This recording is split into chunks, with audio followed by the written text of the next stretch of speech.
Well, I don't know if you watched Four Corners last night, and it was a cultural split, let's say it that way. And that's because this is a culture that I don't know anything about. And it was very clearly put by the head of the Shooters and Fishers Party, Robert Borjak. He is a man who's made hunting and shooting pretty much a political conversation by also going to the New South Wales Parliament, where he sits in the upper house. Very interesting chap. He said some pretty confronting things for me last night. Here's a little of what he spoke. Humans kill for a living right from the very start, and our agrarian society has really only been with us for probably the last 15,000 years.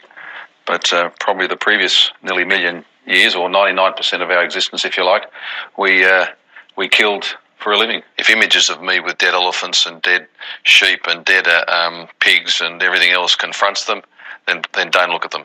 It's my culture, it's our culture, and we're not going to go away. They certainly aren't, and it was confronting for me to look at it, I must admit. But then again, it's not my culture. It's something that I don't know that much about. And I know in the Northern Territory there are plenty of people who do. This is a jurisdiction where there are pigs and bullocks and magpie geese and feral animals and kangaroos and dingoes and all sorts of things that can be and need to be, in some cases, shot. Joining me is Martin Reinhold. He's the chairman of the Shooters and Fishers Party in the Northern Territory. Martin Reinhold, thanks for coming in. Thanks, Richard. Give me an idea about what you made of last night's program. I was expecting it to be something a bit more national, but it was quite focused on New South Wales. Some of the things that they were talking about were very much in their jurisdiction. How much of it resonated for you here in the Northern Territory? Oh, look, it was a very interesting program, Richard. There's no doubt about that. Obviously, it had a very southern or a very New South Wales and Victorian-centric angle to it, and didn't touch on the issues that we have in the Northern Territory at all. However, in many cases, a number of those issues that they have down there are exactly the same as the issues that we have here. You've been in the party for as long as it's been formed. I think July last year was when you officially formed as a party and had a branch in the Northern Territory. That's right. You will run in the federal campaign? Not myself personally, but we have a couple of individuals who will be running in the upper house. So you're going to run, but no, not going to run for Solomon and Lingiari? Or? I'm hoping to get someone up in Lingiari. I think that would be a very good thing for the party. Bearing in mind, of course, that we get a huge amount of support, particularly in the rural area. Some of those booths there had in excess of 15% of the primary vote. And that's the highest amount in anywhere in Australia. So certainly there is a degree of support up here, and we obviously want to reward that support by running as many candidates as we can. I was looking into that program last night, and I found it both fascinating and, as I say, a little bit confronting. A dead elephant was not what I was expecting to see, but then we're talking about large animals up here that can be shot. There's a couple of things that I was interested in because, as I say, it's not my culture. First of all, what are the licensing laws here? They talked a lot about R licensing and also shooting on national parks. In the Northern Territory, are you allowed to shoot on a national park? And also, what licensing would you need to do that? Currently, you're not allowed to hunt on national parks or on NT Landcorp land in the Northern Territory. That's something that we would like certainly looked into. In terms of licensing down in New South Wales, they have the R licensing system, which to date has been very successful for hunting in state forests. We would consider something along those lines which could facilitate the hunting in Northern Territory national parks and also on NT Landcorp land. Do you think that there is strong support for you in the Parliament for getting those sorts of licensing laws set up and in some cases changed? Well, currently at the moment I don't think there is, and that's why the whole Shooters and Fishers Party was formed. It was formed to give a better go for people who are interested in the shooting sports, the fishing sports, and general outdoor activities such as motorbike riding, horse riding, or four-wheel driving. That's the constituency, and to date those areas haven't been particularly well supported. One only needs to go for a quick drive up Gun Point and see signs that prevent people going into NT Landcorp land to do anything. You can't even walk through there and go bird watching according to the signs that they have up there for NT Landcorp land. So I find that disappointing that we have these large areas of government-owned land that the people of the Northern Territory can't use for any purpose whatsoever. Would you want to go in there and fire a gun? Oh, absolutely. I mean, there are some fantastic opportunities on NT Landcorp land and also in national parks with regards to animals that are feral and need to be eradicated. We're talking about feral animals, and in fact, I might go back to the Four Corners program because it was one of the discussions that was had with Robert Borjak, and that was the notion of feral animals.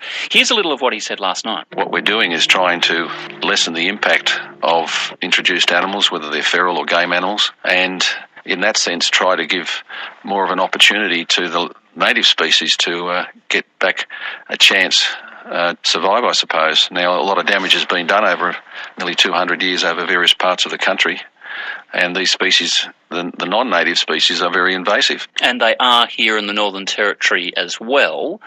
Would you like to see more licensed shooters for feral animals, or hunters licensed for feral animal shooting in the Northern Territory? Look, absolutely. I think that every time I go out into the bush, which unfortunately isn't often enough, but every time I go out, the damage is there for all to see, and I'm quite sure that the people who go out there without having to hunt or wishing to hunt can also go and see that. One only needs to go and look at the floodplains across the South Alligator River as you drive out there towards Jabiru. If you look on either side of that road, you see pig rootings of the floodplains. Now, obviously, 100 or 150 years ago, that didn't exist because the pigs didn't exist. Now, of course, they are there. They're there in force. They're there in numbers. They're obviously not getting controlled correctly by the authorities in Kakadu National Park because they do exist, and on occasion, you do actually see live animals in that area. You also see pig shooters out. I mean, pig shooting. People have pig dogs. People have trucks and stuff to get to the areas. So the shooting that's being done is just not coping with the actual feral problem, presumably. Well, like I say, you've got vast areas of government-owned land where there is no shooting or hunting allowed by recreational hunters. Now, you've got a large group of people. There's some 15,000 firearm licences in the Northern Territory. You've got a large group of people out there who are prepared to go out and do this sort of thing for free on government land with the various accreditation that they may require and the various checks and balances. But government doesn't seem to be terribly interested in this at the moment. Give me an idea about licensing. You're saying 15,000. That's extraordinary. There wouldn't not be very many people who had a lobby group that was 15,000 strong, I wouldn't think, in a population of 250,000. Yeah, sure, absolutely. It's a fairly substantial group of the NT population, and these are your husbands, wives, neighbours, friends, etc., who have one or two or three or four or more firearms in their possession, which they use.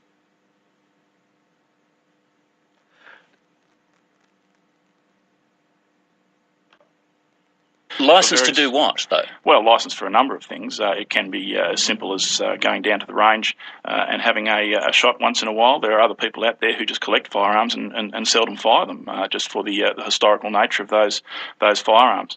Then, of course, there are people who we get 2,000 goose and duck shooters in the top end each year, and so obviously that's a reasonable portion of those licences. And then on top of that, you get people who work in the pastoral industry, Indigenous Australians, and also you have obviously recreational hunters who go out and use their firearms as well. Let's have a little listen once again to the notion of conservation shooting that was brought up last night. Now, no one's for one moment saying that we'll go out there and be able to eliminate all those animals. It's just not that easy. But I think if you could get broad scale conservation hunting done by volunteers, you will have an impact. There's just no two ways about it. True or false when it comes to the Northern Territory? I think that it has to be true. I mean, if you have a huge swathe of land which is locked up that no one can go into, that the government actually pays people to go in there and eradicate animals. I think that if you can do that for nothing, they will certainly get results. Give me an idea. One of the things that came up, and obviously there's plenty of opposition to shooting, and we've seen that in a variety of ways in the Northern Territory, but also nationally. A lot of it is to do with whether or not the types of guns that are available, but one of them is to do with the actual licensing of people. And one of the things that came up last night in the Four Corners program was the notion of not testing for proficiency. If you get a gun license, are you tested in the same way that you would be tested to drive a car safely? There is certainly a written test that people in the Northern Territory have to sit. There is no actual physical test, but having said that, most people do go out to the various rifle ranges around the Northern Territory. That's where they zero their firearms in.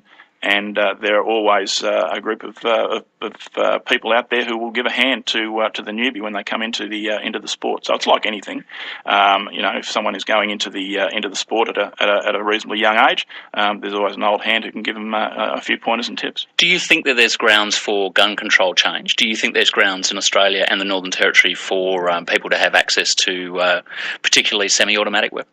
I certainly believe that in some cases there is a case for semi-automatic firearms. As an example, we have an organisation in the Northern Territory, Conservation and Pest Management, of people who put their own time into going into pastoral properties to engage in feral animal destruction. Now, these people have gone through all sorts of checks and balances and jumped through all sorts of hoops, have done a marksmanship test and a test in their proficiency of firearms, and I think that in certain cases those people should be allowed to have potential for having semi-automatic firearms, and that's based on the premise that they're out there actively involved at the express request of the landowner in feral animal eradication.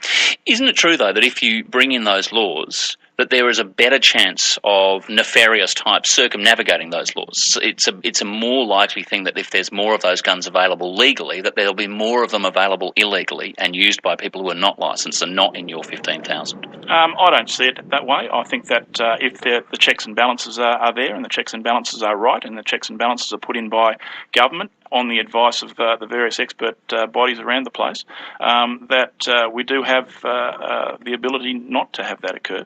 And I think that it would be folly to think that a well-regulated body of people with semi-automatic firearms is necessarily going to increase the number of activities by criminal elements. Do you see that, not necessarily even criminal elements, but if you looked at Four Corners' program, and once again, if you haven't watched that program, it's well worth having a look at on iView, or you can watch it again tonight. It's interesting because there are a group of people who've moved into some of the national parks, and we say that it is part of a New South Wales Victoria-centric kind of view of the gun usage. But there are obviously people who are A, licensed, B, doing the wrong thing, and C, seemingly getting away with it. Is that true of what you could expect if you started getting licensed shooting in national parks in the Northern Territory? Well, look, that's certainly not my experience at all, and also it's not something I particularly took away from the program. When I watched the program, I saw a group of people have several anecdotes. Towards the end of the program, there was someone who had his video camera that videoed some people who were doing the wrong thing, but I certainly did not take that away from the program. Anyone can come up with various anecdotes. We had Mr. Boots, the feral animal controller, who saying he wouldn't go out and shoot. Well, he obviously has a vested interest in keeping sporting firearm users out of state forests, because he was actually getting paid to go in there and do it. So it was all right for Mr. Boots, but not all right for anyone else. But you mentioned earlier about the elephant situation and how you found it confronting. The most confronting episode that I saw on that program was the dingo, which you can't shoot in the Northern Territory as a protected species, but the dingo and the fox that were caught in the trap laid by Mr. Boots. Somehow or other, he was claiming that was a far more humane way of dealing with feral animals. Now, I dispute that. I don't think traps and 1080 poison is a more humane way. I think it's far better to have people out there giving their own time to eradicate these animals humanely. Are you part of that culture? Robert Borjak was like saying, it's our culture and we're not going away. I mean, you're obviously part of that culture and you've been brought up in that culture. You look, absolutely. I've been hunting from a very young age, on and off, and certainly I have had a lot of enjoyable experiences out in the bush and learnt an awful lot about both myself, my friends, and the bush in general out in firearm-related sports. It's good to talk to you, Martin. Thanks for coming in and spending some time with us. It's a little bit of insight for me. As you get towards the federal election, you're obviously going to be standing, and you not personally, obviously as chairman of the Shooters and Fishers Party, but you will stand candidates. Can you ever see a time when you would run in the House of Reps and maybe like a Jerry would hold the hold the balance of power of the hunters and fishers, or the shooters and fishers party? Certainly, we have looked at that, and when we see particular booths in particular areas around Humpty Doo and Bees Creek that can gain sort of 15% of the vote, as we get bigger and more powerful, we would hope to get a little bit more than that. And you've got to remember that, at least in the federal context, Andrew Wilkie has balance of power with 22% of the primary vote. So we certainly see ourselves as future players in this area. Good to talk to you. Martin Reinhold is the chairman of the Shooters and Fishers Party. Thanks for the text who said 15,000 shooters plus you add the fishers. That is a lot of people. That certainly is. That is not a minority group. That is a strong part of the population in the Northern Territory, and potentially that could be turned into political power as well, something that hasn't happened as yet, but the Shooters and Fishers Party has now got a branch in the Northern Territory. It will have more and more members as time goes on, and potentially they will be a force to be reckoned with in the future.